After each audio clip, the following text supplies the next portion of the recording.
Not light skin, man. Light skin dudes is so out of style, man. Wow. Man, y'all dudes, I don't think, y'all ain't coming back, man. Y'all went out with bell bottoms and and y'all motherfuckers trying to come back, man. Wesley Snipes put y'all out. You know what I mean? New Jack City. But he's watched though, because he ain't paying his taxes. That's what's up, though. That's what's up, man. Why are you putting that man's business out there? That's a typical light skin motherfucker. Yeah, seriously. Typical pretty much never liked you anyway. No, we came back with Drake. We came back with Drake a long time ago. You know what I mean? Light skinned brother. Somebody had to save us. Damn, man. I'm a rock with Jada Kiss. You know Jada Kiss is dark skinned. That's what I'm saying. I'm in that crew here. I don't got nobody for Jada Kiss though. Like, well, that's what I'm saying. I got Styles is my complexion. Yo, shout out to the Ghost. Yeah, I got that. All right, there we go. Why don't you just say Eminem? No, Why don't you just say Eminem? You just say Marshall. Marshall Mathers. That guy. Yeah. The king. Yo, why you started off crazy, man? Like, he didn't even get started yet. Like, he's wilding out here. But yo, I mean, let's just go. I'm Kay. I'm Chaz. And we are Culture Content, Yes, sir. baby. Today, our special guest is Brandon Jennings, a.k.a. Uncle B, man. Round of applause for my guy. Can I get a bam, bam, bam, yeah, I'm bam, trying bam, to find bam, it. I don't be using it like that no more. We gotta get the energy right now. I didn't get the bam, bam, bam. Hold on. All right, hold on. Do it again. My bad. I thought you was ready, man. Hold on. You want to do the whole introduction? I want the bam, bam. Why not? All right. See, yo, you know I only got one good intro in me, bro, and you making me double back. All right. Let me. Want me to do it backwards? Backwards? Yeah. We never did I'm it backwards, Chaz. bro. We never did it Hey, backwards. another episode of Culture Content. I'm Chaz, I'm Kay. and we got a special guest right here, Brandon Jennings. Let's go, man. Let's go. First time in history we did it backwards, but we're gonna right the rights now. You know what I mean? Love it. See, you know what? And it had a ring to it still. Like, it still worked out. So I love it. Way, you know what I mean? So yeah, Mr. Uncle B, aka Brandon. That's okay, right? You can be aka Brandon today, right? I mean, I'll go with Brandon, aka Brandon. You can just say B. Okay, B. I mean? All right, whatever works, man. Yeah, gave me the government, didn't Oh yeah, I did. Yo, it's a government podcast. It's on YouTube. Who controls YouTube? I mean, they know our name. Yeah, they definitely know our name. I'm not gonna say my name though. I'm not gonna say though my whole name. I just put yours out there. Okay. But yeah, man, welcome. Thank you for pulling up on the podcast. I literally called you, and he was like, "Yeah, what time, what date?" So you know, we don't get that energy from everybody, you know, but I appreciate it, man. We've known each other for some time, and we got some history. So it's just an honor to have you here, just to help us out with the podcast, grow the content or grow the channel for us. And yeah, we want to learn what you do. You know, how you get your bread. I mean, you know what I mean? How you make a living, you know, what's your contribution to society, I guess, right? Wow. Yeah, I know. That sounded a little harsh. An 8-point question. 8-point question. He said it had mad commas. yeah, mad commas. First and foremost, thank you for having me. Yeah, okay. It's Jess. Thank you for being here. Thank you for having me. But real quick, he's graduated from Point Park University, graduate of Peabody High School out here in Pittsburgh, and you're from Pittsburgh. Correct. So I just wanted to put that out. Where did you graduate from? Peabody High School. The first one? Point Park University. Okay, yes. We got 2 graduates from Point Park University here on the channel today on the show. Jazz is going to have me cracking already. So tell us, man. Tell us about yourself, what you do, and how did you even get to this point? And we'll start there. Okay. All right. Again, thanks for having me on the show here. I appreciate it. And born and raised in Pittsburgh, man. Born in Homewood, grew up in Garfield. Went to Arsenal Middle School and Peabody High School, and on to the Art Institute of Pittsburgh. Okay, yeah. So I've always had a passion for art, and I always knew that I was going to be an artist. So even as a young age, I never even had a backup. I figured either I'm going to play drums or I'm going to be an artist under some capacity. So safe to say you stuck with your plan A. Yeah, definitely. Nice. Yeah, man. I still get, don't get me wrong, I still can play a little bit of drums. Yeah, I still got some, some beats. Got a little pizzazz in you with the drums. Man. Get busy. Yeah, definitely. But once I graduated high school, I went to the Art Institute of Pittsburgh, and I took on graphic design. That was actually, back then it was called visual communications. Okay. So, but what it is it's actually graphic design today. So I knew that graphic design was an area that I wanted to actually pursue because I could also design logo designs, things of that nature, and also do some illustration and painting and things of that nature. So it all fell under the same umbrella. Mm-hmm. So, once I graduated the Art Institute, I got immediately in the field, man. I just started working for different places, doing, small like layout artist jobs, things of that nature. But I was most proud of the job I started. It was at the Pittsburgh Courier, and I started that in the late 80s, early 90s. But the Pittsburgh Courier is a historical black newspaper here in Pittsburgh, and it's known all over the world. And while I was there, I was a layout artist / illustrator. Okay. So, and I was there at a young age. I may have been about maybe 25, 26 years old or so. But it was dope because it was the first time I was able to do some artwork, and I saw my artwork in the newspaper. Nice. Oh wow. And I was like, "Oh, that's dope." That's dope. That's dope. So, to be a part of a newspaper or organization that has so much rich history in the African community, I was really proud. But my most proud memory of working there is I got Cartoonist of the Year in 1990. Oh wow. So amongst all of the African American newspapers in the United States, I came in #1 for my editorial cartoon in 1990. So, That's what's up, yo. yeah. Hold on. Yeah, it seems like we're gonna have a lot of bands today, man. And when you started saying it, when you say you got #1, I'm over here trying to lock the phones. Like, right to it. Yeah. You might want said to #1. I was I might want to, yeah. might want to keep that on speed dial. Yeah, sometimes we're gonna have a lot of. So real quick though, so were you're a natural artist. You didn't go to school to learn this. You always had like the talent to draw, or is it something you trained up? That's a great question. I would say I was blessed with the ability to draw at a young age. Okay. I'm talking like maybe first and second grade. I was just, and the funny part was I kind of did everything my brothers and sisters did. I was at the time I was the youngest, so I copied everything they did. So they were drawing, laying on the floor drawing. So I said, well, I'm gonna do the same thing. Right. I did everything my brothers and sisters did, and lo and behold, I was the only one that pretty much stuck with it. But so at that point, I would say I was blessed. But my mom and some of her friends and family members kind of saw something because she sort of got tired of me drawing on her walls. You were one of those kids. Bro, I was. Man. Listen, every artist we have on the show always say they was drawing on the walls or drawing on somewhere they wasn't supposed to, on the house. Dining room wall. And she said, all right. Making Picassos. Exactly. She said, Chaz is hilarious. I told you. This is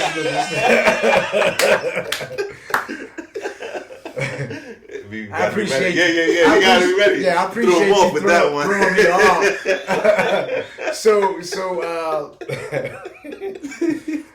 So she got tired of me drawing on the wall. So she sent me to art school, and bruh, I hated it.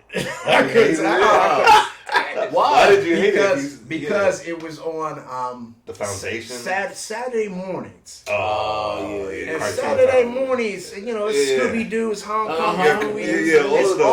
All of the cartoons, man. They don't get those. All the real classic cartoons came on Saturday. If you know, you know. Yeah. Saturday morning cartoons was elite. Yeah. Exactly. Top 10 for like sure. 7 to like 12 or something. Exactly. Like that. that was my time, and my brothers and sisters. That was our time for cartoons and cereal. Right, Straight up. But Down.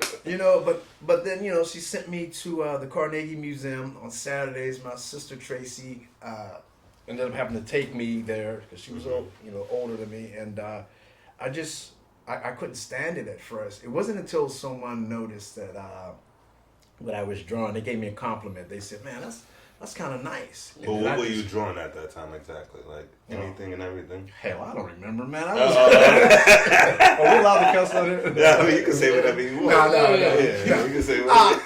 I don't know. I may have been drawing like a Santa Claus or something like that, but somebody said, "Hey, that's nice." And as a kid, I think it was like in the 3rd grade, I just started beaming because I got that compliment. I was like, man, So for real? I was like, well, cool. This might not be too bad, Yeah. But this was like halfway through the program, but it was cool. So I went to art school at a young age, but then once I went through middle school, always had an interest in drawing. Always walked around with a sketchbook in the hood. Always. I was that guy that, I was drawing stuff.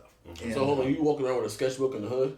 In the hood. Man, that people might think you a DT or something, man. Like some Hey, type of man. federal agent. And you taking notes on what's going on. And you say you grew up in Garfield? You born in Homewood, raised up in Garfield. Hey, but back then, keep in mind though, see, I'm a lot older than you young bucks here. So that was during the 70s. So the 70s, it was cool, it was mellow, it was all about the funk, it was all about music, it was all about, I was just that groovy artist type kid. So we all had a nice. More acceptable at that time. Yeah, we all had a nice little vibe back then. But nowadays, if you see somebody walking with a sketchbook, they walk around a sketchbook. They be like, man, this guy is dude's fed. Checking me for Mike. How you told the guys who draw like the descriptions of the faces and everything, like Yeah. you could probably do this. Sketch I know person. you could. Like the sketch person, like describe his facial hair and his eyeballs and his nose. He had and one mouth. dimple. Yeah, like.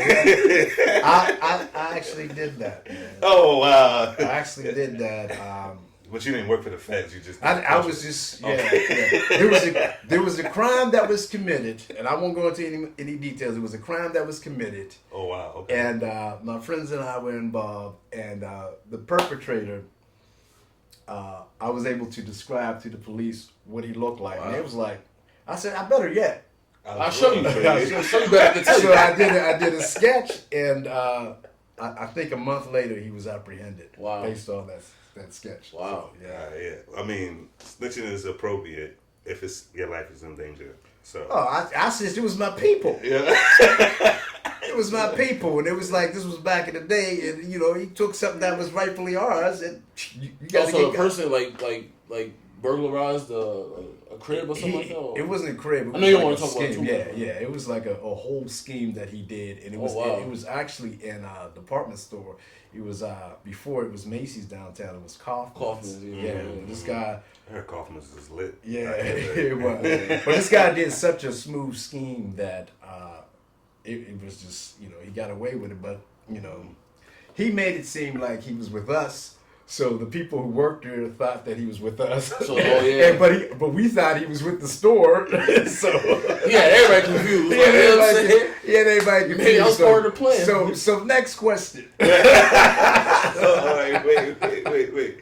So what do you say to the young adults about that? Like, because they always feel like it's cliche, like, oh, I'm not snitching or I'm not telling, but like I said, when it's your life in danger, you know what I mean? Like, what if your belongings, you know what I mean? Somebody stole your car. You would tell if I knew what that person looked like. Steal my car today. Right. And I'm telling I will tell them all the way down to your zodiac sign. Right. I will tell them your favorite color. I am telling.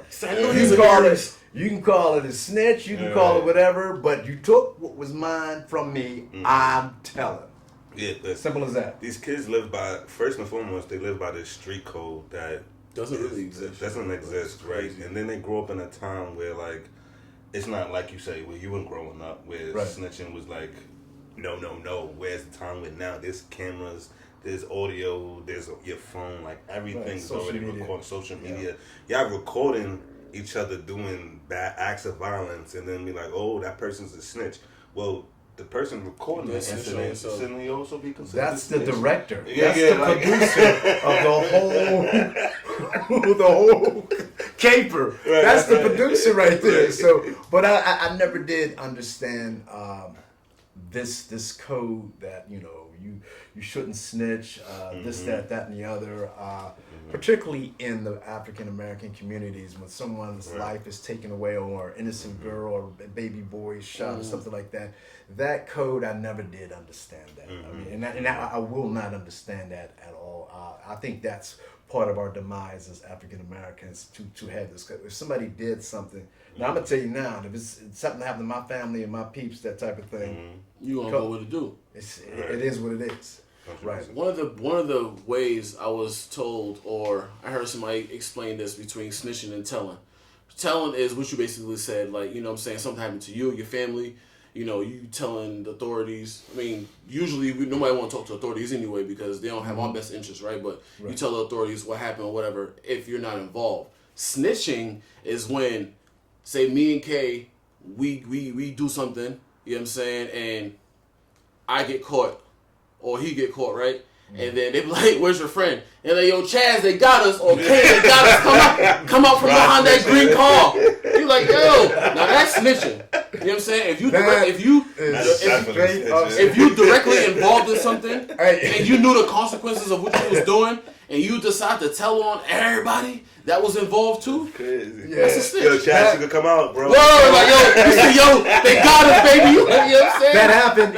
If you remember the Malcolm X movie, the character Shorty and Detroit Red, Malcolm X, he was like, Shorty got caught. He was like, "Red, they got us. Word out, Red. Just hey, they got us, man." That's hilarious. But yeah, that's the difference between snitching and telling. But you know what I mean. Try not to get yourself involved in any. Right. To be honest with you. Yeah, do the right thing, man. Like Spike Lee. I agree.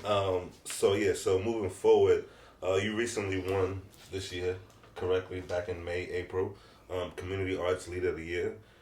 Can you explain to us who? Yeah, another one. Yeah. We got another one. I'm telling you, this thing really gonna go off all day.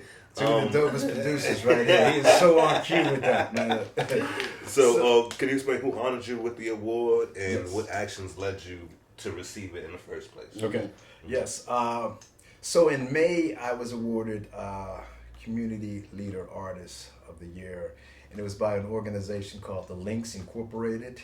Okay. And they're actually nationally known, and the Pittsburgh chapter of the Links Incorporated actually recognized me for some of my things that I've been doing in the community as far as artwork, doing murals, or teaching young students about graphic design or illustrating or anything that pertains to art. So I've been doing that for quite some time, and it's really gratifying to know that someone is recognizing you for some of the things that you've done. I mean, every now and then we all like to have a pat on the back. Like, everybody loves recognition. And this year, in May, the Links Incorporated blessed me with a beautiful award.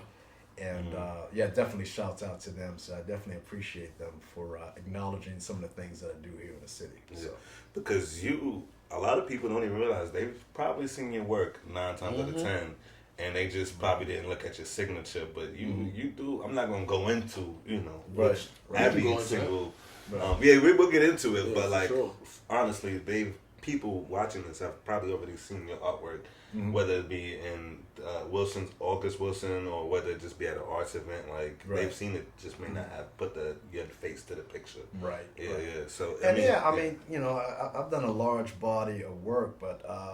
One thing you'll find out about me is I'm going to remain humble because I'm always still trying to learn. And, my philosophy is, the day you stop learning, that's the day people are coming to your funeral. You know what I mean? Exactly. So I always remain humble. So I'm not one that'll say, well, I did this, I did that, that, and the other. Be all boastful and stuff. Yeah, right. Just low key with it. Exactly. I just let my, I like when people find out. Right. Oh, I didn't know you did that.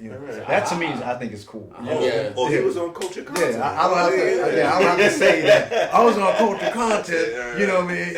With 2 dope guys from New York. You know what I mean? So I got a question. So like, how do you when you do your art, like, how do you find your motivation And with that motivation, how do you? What's your thoughts on the importance of art to society? Because like as a creator, like you create things and open up links for everybody. So like, how important is that to like show that to the masses of society? I think it's very important. I get my motivation just from life in general, my interactions. I mean, like just like sitting here with you two gentlemen. I mean, I may go home and paint a painting of three brothers on the couch chopping it up, you know. But I think life experiences, just knowing who I am, where I came from, my people, knowing about Africa. A lot of my subject matters pertain to the diaspora, the African culture, that type of thing. But I think one of my goals is to just create some work that tells our story visually, and the ultimate goal for me is that actual work will be here long after I'm gone. Right, like exactly. people can rap about my work and say, "Oh, that was that was that brother from Pittsburgh. He did this piece right here, and it's in this museum here." That's Timeless. like it's timeless. That's like the dopest thing. So that's my motivation. That's what I'm trying to do. I like that you said the timeless part, because me and Kate talk about like music all the time as far as like something we can hear like 20 years ago. And it's crazy how like we think like we still listen to like 90s stuff that came out early 2000s.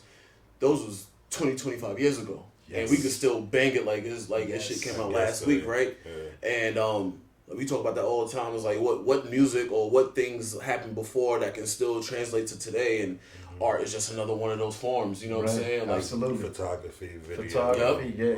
it's timeless. Like I wouldn't want to do anything else but be an artist in some aspect, because we have the ability to create those legacies and they'll be around forever. Right, You know, right, and that's what we need, man. Timeless moments, right? It's a moment in time.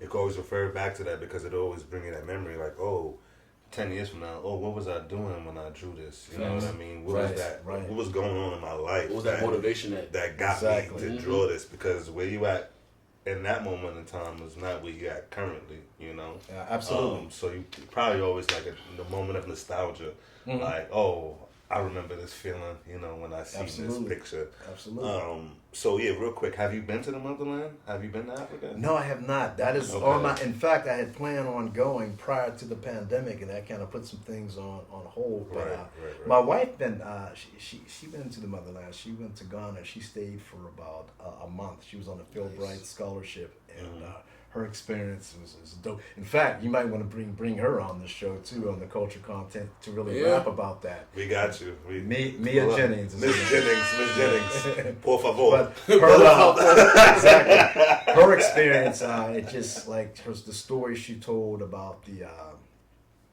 slave quarters and the door of no return, and how she felt and how the group felt after visiting the slave quarters. I would let her elaborate on that, but I do plan on going to the motherland because I am an avid African art collector. I got a huge collection of African art. So very nice. So, Ms. Jennings, be on the lookout. We're gonna reach out to you. Good looks for the alley-oop. Definitely. So speaking about your pieces and what inspired you, let's just get into some of the pieces that you have drawn. So, one of the first pictures you've seen, and don't worry, like they'll have it up on the screen so that they can actually see this. But this was one of your pictures that you sent me. Jazz, it looks like some Langston Hughes is one of them Langston. I don't know. You describe it. Before I assassinate this. Yeah, you made this. Help me out. Save me right now. I am going to save you. I am definitely going to save you, but you owe me. Okay. All right. So this is a large oil painting, and it's called The Three Trumpeters. Okay. And on the left you have Dizzy Gillespie. Okay. And then Way off. and then on the right you have Louis Armstrong. What I like about this piece particularly, because I named it The Three Trumpeters. A lot of people will say, "Well, I see two trumpeters. Where's the third trumpeter?" But the third trumpeter is Miles Davis. So he's actually he has his head down. You see his nose, You see the bill of his horn. This is right here? Right. That's his nose, and then that's his nose and his eyes. That's his forehead up here. Wow. See, those are that's his shades. Mm-hmm. So in the reflection, he has Dizzy I Gillespie, see it. Louis Armstrong, and then he has his head down. Miles Davis always played his trumpet with his head down. Well, that's dope. And so that's the three trumpeters, and I did it in a monochromatic color scheme. And I just thought, and I actually sold it to a brother in Philly. Yeah, he's actually sweating. And he's sweating. That's sweat like, beads. Yeah, that's crazy. Those are really sweat pay beads. attention. I would have never known it was called the three. The three trumpeters. Man, as you continue to look at it, you see how dope and the detailed and everything. And everything. Like I see everything. That's brilliant. I see his eyebrows and whatnot. Dope picture. And you say you did this for somebody in Philly. Yes, a brother in Philly just recently bought that painting. I did that painting in 2008, and he came to my studio, and we were rapping, and then he's like, "Man, I like that piece." I said, "Well, hey, make me an offer." Right, it's yours. So he did like the gangsters. They made me an offer, and I couldn't refuse. Right. So, okay, I was like, "Okay, Mr. Corleone, it's yours by any means." Definitely. But no, I love that, man. It's definitely. I saw the creativity obviously behind it, and it just came together real lovely, man. Thank you. And one thing that's important, and I tell a lot of young artists, is your research. Man, you really got to do some thorough research, and whoever your subject matters are, or whatever you're talking about. Research it first before you actually get involved in your painting, because once you research it, you have more of a knowledge and you're more connected to it. Like I read up on Dizzy, I read up on Louis, I read up on Miles, that type of thing before I even began to do that painting. Research is a pivotal part of the creative process, in my opinion. Right, because like you need something to pull from, right? Right, and that'll inspire you just to put everything together for real. Yeah, if I was asked to do a painting, you two brothers, side by side, I mean, I could do a painting and make it look like y'all, but by sitting here having this conversation, and I know you and getting to know Chaz, I'm like, wow, these brothers like this, that, and the other. So I would put some of these elements in the painting where they were like, oh, something definitely. Harlem, the Apollo or something. Harlem Child. Harlem Child. That's dope, man. Love it. So let's go on to the next one. So I did see that you did this for the August Wilson Center, correct? That's the August Wilson House. Oh, okay. And I was commissioned to do a painting for August Wilson. That painting actually now is living in the August Wilson House. So they converted. They have this original house, and one side of it's sort of like a museum. So that painting sits there, and it's going to be there permanently. So that's like one of my legacies. I'm proud of this painting because I've actually met August Wilson like in the 80s, I do believe. I went to one of his plays. It was Mulroney's Black Bottom. And somebody said, "Oh, there's the playwright right there. This is the gentleman." So I was introduced to him. We shook hands. He went his way. I went my way. I didn't know the magnitude of this brother. I didn't know that he had like 10 plays, and like he was from the Hill District, and his plays was based on his life growing up in the Hill District. So I did that research. I still have a few more of his plays that I have to check out, but I did a lot of research on August Wilson and the Hill District and that time period. So I was able to put together this painting. So the painting has him overlooking his neighborhood in which he grew up. This is the Hill District. That is the Hill District. That is early Hill District there. Wait, now did you? So I know from the Hill District, we worked by the Teeny Harris, and it was only at that time where I realized that the Hill District has such a vast history in it. Were you there when the Hill District was like booming and when they had all the black businesses? Like, were you? No, that was before my time, man. You shot They used to call it Baby Harlem. Yeah, they did. That's what I'm saying. They call it Baby Harlem. That's why. And it was based on my research. There's a documentary that's called The Wiley Avenue Days, and I'm actually on that. I'm in that documentary because they do a section on the Courier, and the Courier Courier is like huge, but at that time, that's when I was working for the Courier, so I was a layout artist. But so they showed me briefly, but that was way before my time. But it was considered baby Harlem. Right, In fact, they used to call the Hill District what was it, Dream Snatchers. So brothers will come from the South with aspirations of playing jazz, and they'd have to come through Pittsburgh first before they can even think about going to New York where the heavy hitters were. That's crazy. Even more heavy hitters. So they would come up here. It's like the G League. Right. So they would come up here and play with these cats here in Pittsburgh, and if you didn't make it in their sets, it's over. Turn right back around, because if you can't make it with us, don't even think about going to New York. Right. Yeah. So y'all had to be some real savages out here Facts. to be like man, Sandman people off the stage and everything. everything. With the hook and everything. Yeah. That's But that's one of my. I'm proud of that piece. Yeah. I like because I met the man. So. Okay, can we talk about the quote? It says, "Don't try and go through life worrying about if somebody like you or not. You best be making sure they doing right by you." That is a quote from one of his plays, Fences. Okay. And in the movie, Denzel plays the father.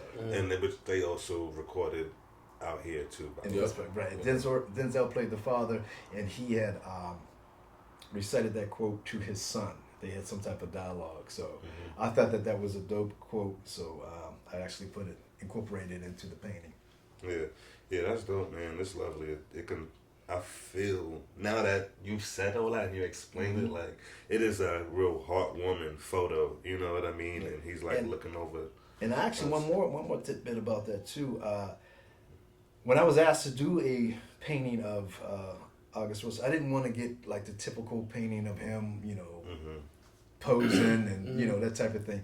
That's actually from a video, and I was watching a video on YouTube of him, and he was in a diner writing. He's actually looking down on the table writing. I said, "That's a dope shot." I paused it and took a screenshot of that video to use for my reference there. Because a lot of the photos were like typical photos that you see of him. I wanted something different. So you see the blue lighting on the left side of his face because he was seated near the door. Oh, okay. So talk about your research, man. Yeah, I was knee deep in that one there. The details, you're gonna have to pay attention to these details and the light blue that he's referring to on the left side. Like, we're gonna bring it up, but I don't want to be pointing and stuff. So you just need to follow along. Whenever the show and K do his thing, just pause the video. You know what I'm saying? So and I do can your see thing. what he's talking about, because that's epic, man. That's epic. Thank you. Let's go on to the next one. We have this is interesting to me because it's a couple things that stand out automatically, right? Is the red dress, right? As that's the predominant love, power. It's a black woman. Definitely see that. The art of dancing, and I see she has a Caesar. I respect the Caesar. I also know like locks is a big thing, so there's a lot of culture. So, but can you just further elaborate on what inspired you to get this? I was commissioned to do this painting, brother, in Washington, D.C. And this is a 4 foot by 4 foot oil painting. So it's huge. Yeah. And he sent me a picture for reference. And the original dancer was a white woman. But same dress, same pose, but he wanted it converted into a sister. So of course, I made a beautiful African American woman. And the cool thing about this is my wife's a dancer. She graduated from Point Park University, and she graduated with performing arts. So she does a lot of modern dance, African dance, tap, and jazz. So and when I met her, her hair was cut short. So she had the fade and everything, Okay, so that's okay. so. And So this is your wife. So I mean, she's a little bit of it. Inspiration. Right. I was definitely inspired by my wife because she's an fabulous dancer. I'm trying to get some points here, brothers. No, You definitely getting the points. You had the points when you came on the show. Yeah. Oh, even those points. He's going. Yeah, bang. Yeah, let's go. Love you, Miss Jennings. Got love for you all day. Definitely. He loved the color of her dress, and he loved the movement, the fluency of the material, that type of thing. So I said, okay, all right, I'll do her in a red dress, and I knew that the direct color complementary from red is green, so I'm going to make it a green background. So I made it an olive green background, and I just made her dancing by herself. So she's somewhere in the studio, and she's dancing as if no one else is watching. And the name of the painting is called Black Excellence. Nice. And it's an oil painting on canvas. Huge. Okay. So, and the brother actually framed it, so it's massive. Man, that joint probably take up a whole wall or two. Yeah, 4x4, you said? 4 foot? 4 foot by 4 foot. Yes. And so how do you translate from going from a regular size portrait to like a massive 4 foot? Like, what's the difference in that? Like, because it's not easy. Because when I think of you, I'm thinking of like the whole facade of a building being painted, where they got to get the scaffolding to come down, and like, how do you proportionately like make it the way it is? I don't know. You explain it. I'm not the artist. But it's a great question. So first and foremost, you have to have vision. You have to visualize and say and understand what your project is. And say, hey, okay, I'm gonna do this picture right here, but I'm going to scale it up. So my reference is on an 8.5 by 11, but now I have to scale it up to a 4 foot by 4 foot canvas. Right. So in doing so, a lot of artists, we use something that's called a grid system, and it's sort of like a grid, like a checkerboard grid type thing. Oh yeah, and, like the grid on the screen. You probably can't see it, but it's for 6-9 boxes. Exactly. Okay. So you kind of use that grid system, and you do a little bit of mathematics and say, okay, I have this grid proportion here, but if I double the size of that, it's going to be this width, this width, this width, that type of thing. And when you do that grid, you place the subject matter exactly on your smaller grid, and you just actually transform it onto the canvas, and which keeps it in proportion. Okay. A lot of people use a grid system because of not. I mean, I've done some paintings where I did not use a grid system, but I found myself erasing because the proportion. The proportion was off a little bit, or I didn't have it centered in the canvas. I'm like, damn, I got this thing off to the left, and I wanted it centered, so let me just erase it and do the whole thing. So when you use that grid system, you already have it systematically mapped out, and you can center your subject matter right in the middle of your canvas. Okay. Yeah, because that's not a hard, easy thing to do at all, because then, like you said, each scale, that's what you draw, right? You start in that area, and then you go on to the next scale, and then obviously, final result, you have each that box. Huge, exactly. Right. Okay. Have the grand scheme picture, but that's crazy. It's beautiful. Definitely beautiful. So I do want to talk about 2 more pieces. Okay. Did I want to do this one? Go back. Go down it. Yeah. No. Right. This was a dope project because I was commissioned by the Pittsburgh Penguins to do a painting of their only African American player on the team, and we presented it at that time or like in life? Currently right now, because this was in February during Black History Month. So each year the Pittsburgh Penguins have a Black History Month day, and there's usually a game, and they invite a lot of African American organizations to partake in the game. And the Pittsburgh Penguins called you. Yes. They called you. Yes. And if you can see down below, that's the brother on the side. They call him P.O. His first name is Pierre. I think his last name is like Olivier or something. Okay, Don't quote me on that.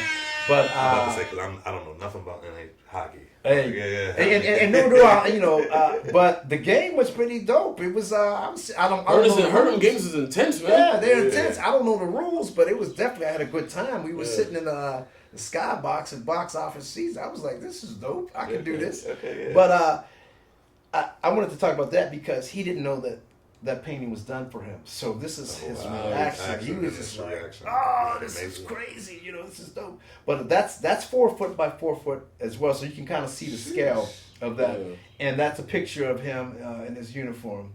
Mm-hmm. And again, they call him P.O. So. All right, shout out to P.O. man. Yeah, shout out to the Penguins for just even reaching out to you to have you create this. On a side note, why you don't think more black people in hockey? But you know we created hockey, right. I mean, I think it may be a geographic thing. I don't know. I mean, because I know the brothers in Detroit and Michigan. I mean, they play hockey. Okay, brothers play hockey. Like here in Pittsburgh, I mean, you don't find too many people playing hockey. Like I can't. I have trouble roller skates, and I'm damn if I'm getting on some damn. Ice skates, you know what I'm saying? I got these little thin ankles, break my ankle. I'm like, call my mother. Tell her come get me. Yeah, but just don't take me to ambulance because it's too expensive. Yeah. That's hilarious stuff. But yeah, man, shouts out to you for like bridging that gap, man, from the daily to the corporate. Like you got corporate people calling you on your line. I appreciate that. Like, thank you. That's a very big deal. So yeah, shout out to you for that. So the last one, I don't have it right here ready available, but I wanted to talk about the legendary Rakim. Okay. Talk about why you drew it. How did you meet Rakim? Mm-hmm. We from Harlem, so like we gotta know. Like then we gonna talk about like what your favorite Rakim album is, because I would like to know. But don't say it right now. Right. But just tell us what that experience was, because like, I mean, we grew up in the Cam era, or we grew up in the Cam era, but Rakim, was Cam's idol, inspiration. Right. So we knew all about Rakim coming up or whatever, and the whole paid in full, because that's where Cameron gets his whole thing from. So just talk about how you met the legend. Okay. All right, well, let me preface this by saying, I grew up in an era where when hip-hop started, like, I was like a young buck, I was like, middle school, on my way to high school, that type of thing. So we were listening to cats like Spoonie G, who else? They started off with rappers like, who are those guys? Yeah. Start off with those guys, but you start hearing like Kumo D, some of the other artists. And in Pittsburgh, we get everything a little late, man, but we sitting there rocking this stuff. But in the 80s, I heard this cat, man, and me and my boy, I'll never forget, we was listening. It was a cassette tape we was listening to. This guy had a flow that did not stop, no pauses, went all the way through, flow. Facts. Dope. I said, my boy's name was Bone. I said, Bone. I said, this guy don't pause. He don't have he's not taking breaks or anything. And it's like, I came in the door, I said it before, and it was just flowing all the way through. And, we had a busted cassette tape anyway, but so in the sound system, we didn't have a dope sound system, but I knew he sounded thorough. Then I heard more of his tracks, man. I said, wow. I said, this is my guy right here. This is my guy. This is the one. I was on Rakim in the 80s. So and then when he the Paid in Full album, which is my favorite album, I knew that question was coming up. The Paid in Full album came out, man. But then he had some other albums, man. He has so many songs that's so dope that I proclaim him as my number one MC ever. You know what I mean? I got him as number one now. If you want my top 5, I'll give you that. But Rakim goes number one. Well, yeah, why not do that? Why not? We here now. What is your top 5? All right. It could be preferences or like who you like. Whoever top 5. Hey, you know what I mean? Hey, look. God MC, Rakim. Right. Nice. The Teacher, KRS-One. Legendary knowledge. Yeah. Spit game all day. I like Busta Rhymes. People don't give Busta his respect. Busta. Some people do, but his catalog is crazy. Busta Rhymes. Yeah, OD. I like DMX. Oh, Another New York Bronx brethren. That's right. Okay. Yonkers, sorry. And I like Jada Kiss. Top 5 that are alive, baby. Top 5, no matter what. Top 5. He made it to the 5. I tried to told you. Listen, Look, and then I'll argue and be ready to fight with anybody who disagrees. I ain't gonna lie. That top 5 is hard to beat. That You top know? five, man. Listen, you gotta. That's Hey, a if you hard- don't, That's a solid top 5. and Buster is still ripping it. Yeah. Like he's like nobody wants to battle him. Nobody wants to do verses with him. Nobody Yeah, wants verses. to battle with Buster Rhymes. I don't even know who would. Who would? 50 Cent? Somebody, I would like well, somebody. they're on the tour right now. Yeah, but I would like somebody in that era to But go against I don't Buster. even know. It's like two different styles. Like he could sit there and just like. But do you have somebody that could go against Buster? Yeah, Who would that person be? himself. He said Buster versus Rhymes. Buster, that's the one who can go up against him and probably getting that ass. You know what I mean? Buster will take that first L. Yeah, right. Buster versus Buster. I would love Man, that. I ain't got nothing for you, son. Yeah, there is I like somebody Buster out though. there. Buster always been he got hits, bro. Yeah. Like, for real. His cadence is like unmatched. Like we haven't really seen anybody like Twister could rap fast, but I don't. Twister think didn't Twista have the had- hits or didn't Yeah, have he the didn't. bangers like Buster Yeah, did. he Like, didn't and I have like the Twister. bangers You feel and the me? female tracks, Yep. like the one with Janet and all that. Mariah, like he got mad hits. But Yeah, I love yeah. how you threw Jada in there though. Top 5. Come on, It's man. like, Come on. Yeah. Man, That's like he real, was really that's like- real hip hop heads that know like that though, because he- other people yeah. won't say that. He's Right. another one that you probably want to leave alone. Yeah, exactly. Yeah, no, yeah. Seriously, don't come for him. Don't say nothing. Just leave him alone and let him do his thing. That he goes at it. Yeah. I remember, Jim Jones was saying how he wants to do a versus was just him and Jada. And like Jada was like, man, the people don't want to see that. And I think that was like respectful to say. I mean, I like Jim Jones off the strength, but The people don't want to see no, that. like That's gonna nobody be a wants to see that. slaughter, bro. I don't even think it'll probably be a match, but Cam versus Jada. You know what I'm saying? That'll be.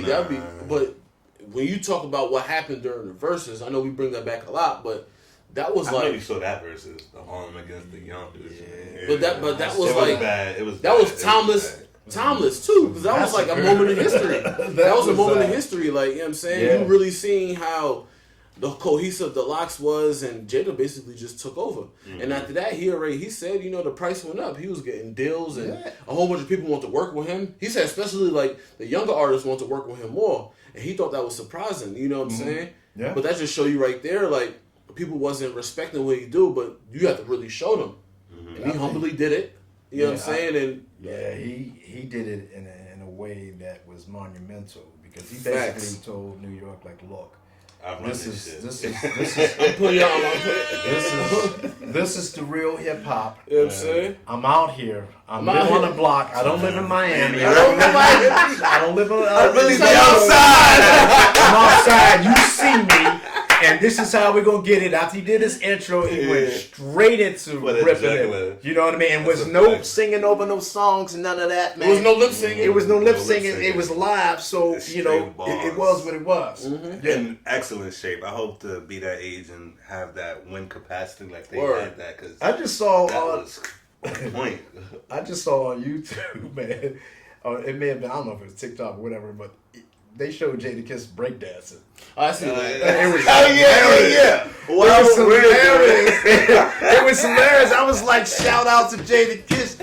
You know what I mean? Because he was with me. You know, I can't do that. Did it. Nah. We started off slow, then we started He going. started I'm off like, slow. And then he I like, was- what is he doing? Look. He really, Yeah, he really breaking And I don't think everybody agreed with us. I'm like, we was a little worried about your intro. You know, you're warming up your, you know what I mean? But then once he got on the floor, Boy, he started I was going like, oh, crazy. he knows what he's doing. He really does this Yeah, shit. yeah, he was a man definitely of dope. many traits, man. You just Definitely. never know Facts, what that's funny, somebody, yeah. what somebody gonna bring to the table. So we talked about some legendary hip hop artists, and as we also know, like we're in the 50th year of hip hop. You briefly spoke about what that meant to you, but in addition to, you created a logo for the Pittsburgh Cultural Trust, right? Yes. Yeah. So It there's is, y'all. also 50 years of hip hop. Right. Explain just real quick how you got into that. There's a sister that works for the Pittsburgh Cultural Trust. Her name is Terry Bell, and she approached me and she says, "Brandon, we have a project coming up, and there's a logo design that we have to develop for 50 years of hip hop." And she says, "I only want you to do it." Nice. Because she knew that I'm a rocking fan, Yeah. that type of thing. It wasn't even about my ability to do the graphics. She knew that I knew about hip hop. Okay. Hip hop is not just music; it's a culture. You know what I mean? So a lot of us grew up, as hip hop, art, Fans, just yeah. fans of hip hop. Be it graffiti, be it breakdancing, or DJing, or whatever. So she knew that I had a little bit of history with hip hop. So when I got that assignment, immediately I did more and more research. I was like, oh wow, hip hop started in the Bronx on Segway Avenue with Cool Herc, boom, boom, boom. So I was getting all of my facts together just to read it, and then I was looking at a bunch of old school videos and old school rap videos and with Big Tigger and Fat Five Freddy. Big Tigger. Old school. So I did that just to get me into the vibe. Yeah. You know what I mean? Get me into the flow. Of course, when I'm up in my studio, I'm jamming the God MC. I'm jamming some of my hip hop favorites, and I'm listening. And now I'm working on my creative process. I'm working on sketches, that type of thing. So I said, okay, what are the elements of hip hop? So we got b-boys. We got the DJs, you know what I mean? You got the spray paint. You got the MCs. You got the cassette tape. Anybody who knew about hip hop, that's what it was. When we were growing up, listening to the radio, we had our cassette tapes, and we're like, man, I wish this DJ had shut up so I can flush play. You know what I mean? And record the music. I don't put want them both at the same time. Yeah. You know what I mean? We're like, wow, or taping over these, rewinding these and taping over them, or they get messed up and the whole tape reel gets. You gotta get your pencil and the whole 9 yards. This is what you're doing. This is what you're doing. Pause. So no, with the tape, Okay. with the tape. My bad. We was joking. We occasionally just joke around like that. No, if you notice, I did like this. I didn't do another. Yeah. No, all right, man. Bad joke. This would be a good time to go to a commercial. You know what I mean? Yeah. I knew these two guys was gonna team up on me. I was like, oh, here we go. You've been on here for about half hour, so we had to get you. We got you warmed up, got you real comfortable. Yeah. Light you up. I mean, hey. You know me, I'm coming back like bell bottoms and afros, man. I'm coming back. Man. We appreciate it. You really want to break though? You want to? No, we good. Okay. So you spoke about hip hop and the different aspects of the logo, right? What's graffiti? I feel like graffiti is kind of like a lost art, or not a respected, because it's like different. You don't do graffiti, right? I have done some have graffiti, but like, why do you think graffiti is not more respectable? Because they just tag trains and that's not what they wanted it. Like, why do you think that's? For one, I have to disagree with you. It is not a lost art. It is very prevalent. So let me clarify. So back in the day, they used to draw the graffiti on the trains and everything. Here's what I found. And it was Siri working overtime. Overtime. She probably hopefully she's looking up graffiti. But the graffiti was on the trains and that just was shunned on back in the 70s. It was and an 80s. eyesore. It was an eyesore, but back in the 70s, it was an eyesore to those who didn't appreciate the art. Right. Those who were in the hip hop culture, it was dope to be in the borough and see your tag going across on a train. You know what I mean? That was dope. And just the fact that it was illegal, so you had to take such a risk to go to the train yards and spray and do that type of thing. It just, a lot of people looked at it as it was a lesser art, that type of thing. But if you look at it, it's you're using all of the elements. You're using color, you're using composition, you're using shape, you're using texture, you're using all of the design elements. And then it was a point to where people had said, well, you know what, let's just give them their own venue. Just give them a place where we can start to highlight this, because it's not going anywhere. We can start highlighting. So, they started to give them public art, public walls where they could actually tag and do their things. But if you look at some of the graffiti, and it started, in New York City, but if you look at some of the graffiti now around the world, it's ridiculous. It's crazy and they all were influenced by New York City graffiti artists. Now, I've done some projects where I've done some graffiti, but I will not say that I'm a graffiti artist. But if I was tasked to do a tag or something like that, you can make it happen. I can make it happen. But graffiti artists are dope and extremely talented. So shouts out to all graffiti artists who are watching this right here. It is not a lost art. It is beautiful, and it's from the culture, and it has history, and it ain't going anywhere. Right. And I didn't mean to disrespect any graffiti artists. No. Just words, you know what I'm saying? That's all. What I was referring to. No, and I didn't even take that as disrespect. You were just asking a question because there's certain individuals who do disrespect graffiti artists. Right, exactly. So you were just fairly honestly asking the question. Right, so, yeah. exactly. And I like what you said as far as like with graffiti. It's like it's about the culture. You know what I'm saying? Like you said, somebody tag up your name and you see it across. It's trains that go from Queens to Brooklyn and from Harlem to Brooklyn and stuff like that. And you see that, it's like, it's appreciation for it. You know what I mean? And like you said, people take a big risk, going to them train yards, them cops, them cops, they ain't the friendliest. No, you know what I'm saying? So you get caught up, you know what I'm saying? You could be in trouble, but for you to do that, I mean, I think that's dope. And it's very important to our culture. You know what I'm saying? And I don't like how it was shunned upon because it was also eyesore and this, that, and the third. So I'm glad that they was able to open up different avenues for them to still be able to be creative. So right. I mean, I just thought it was dope because you're just looking at moving canvases.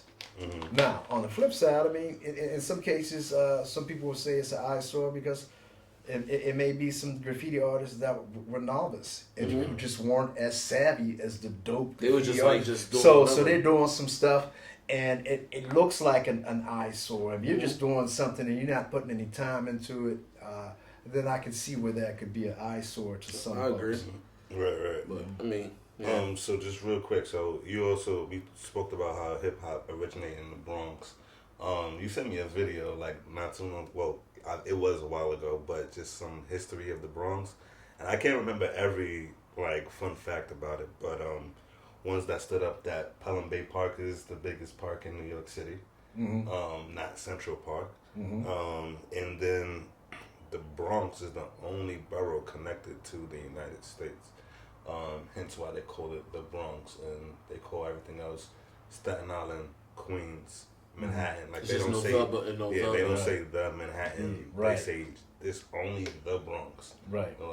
So I just thought that was some fun facts for y'all to know. I wish I had looked at the video, but you only reminded me just now when you were talking about how hip hop originated in the Bronx. Yeah, people don't know Pelham Bay Park is brolic. Fast, super crazy. Yeah. So shouts out to that. So I only got 2 more questions. Okay. And then we can tidy it up. But I also wanted to mention that you are part of a fraternity. And I just wanted you to talk about some things that y'all involved with in the community, and how you guys are paying it back, whatever scholarships and foundations you may have that the people may need to be worried about, and if so, you have some upcoming events that they should look out for. Okay, so I'm a member of Omega Psi Phi Fraternity Incorporated, Iota Phi chapter here in Pittsburgh, Pennsylvania. Can you say that one more time? I'm sorry. Yes, Omega Psi Phi Fraternity Incorporated, Iota Phi chapter here in Pittsburgh, and of course we're part of the Divine Nine, and everyone's proud of their organization, their fraternity or their sorority, but we are the #1 sorority. I mean, the #1 fraternity in the world, Omega Psi Phi Fraternity Incorporated. So I definitely have to put that out there. Right?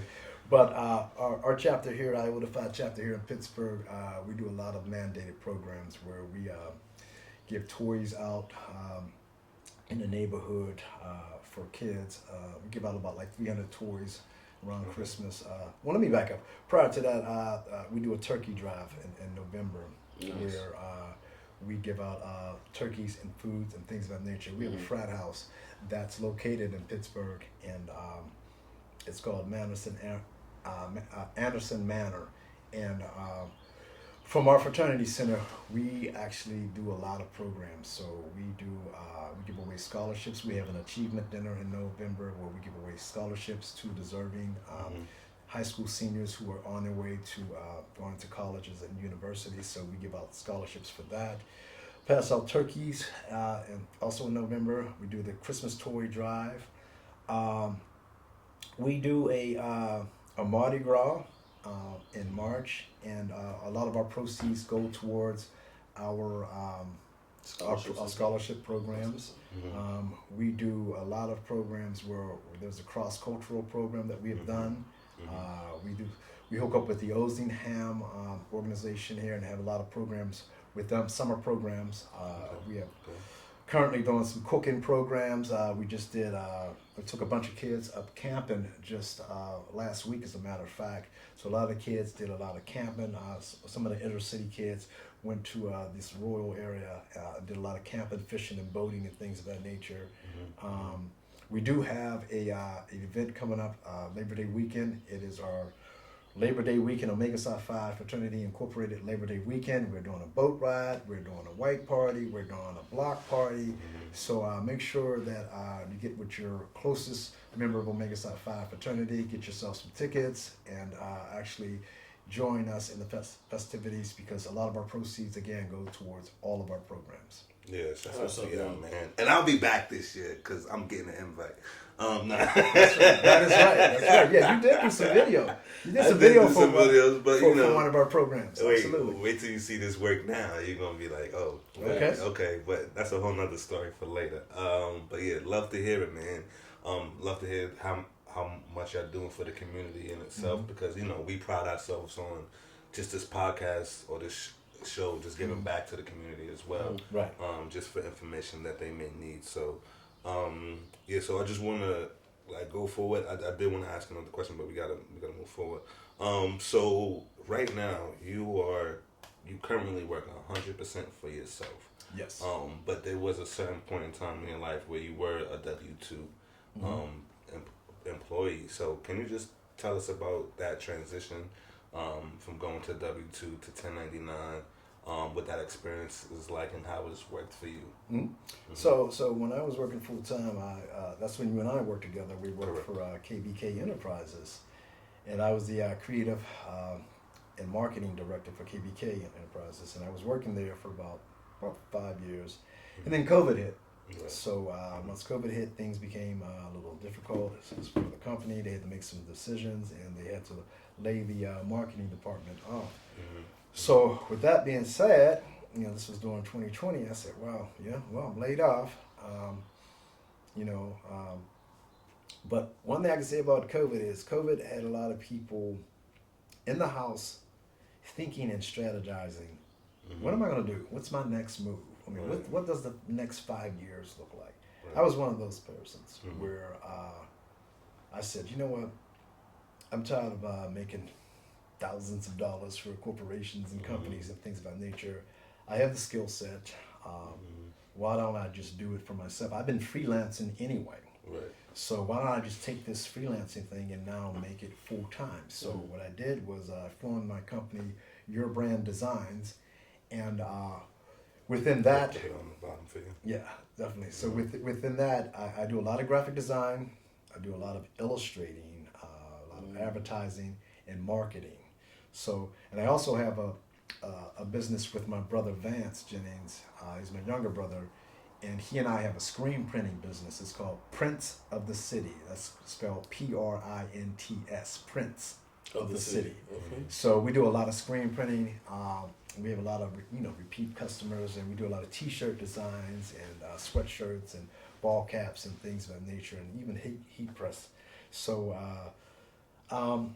one thing I can say about when you become an entrepreneur and you're working for yourself, it's real. Right. It's real. A lot of us have that comfort zone because you know that you're getting paid every 2 weeks or whenever your pay period is, and you have that comfort zone.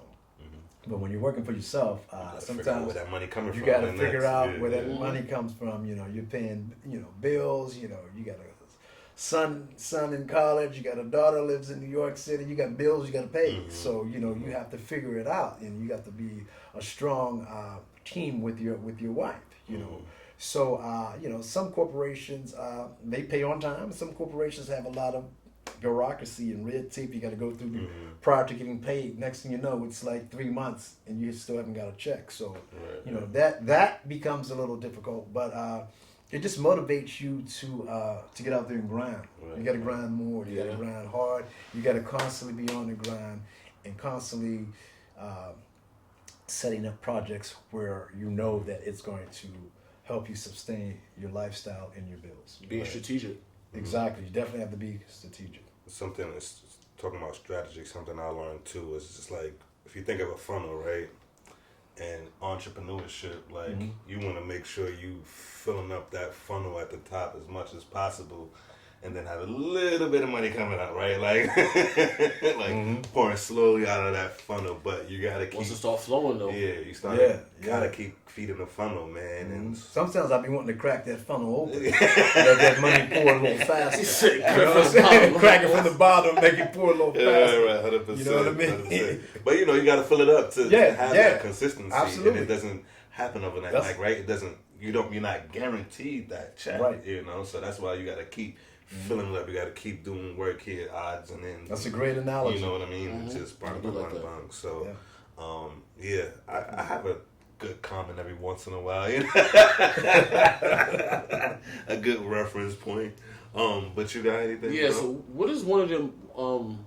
A lot of creators have different times when they do stuff. Some people night, some people day, some people in the morning. When is your best time to be creative? Man, you guys coming up with these dope questions. Chaz, I couldn't really tell you a specific pinpointed time. What I will tell you is this, is that when it hits me, I gotta actually I gotta act right then and there, or else my old ass will forget.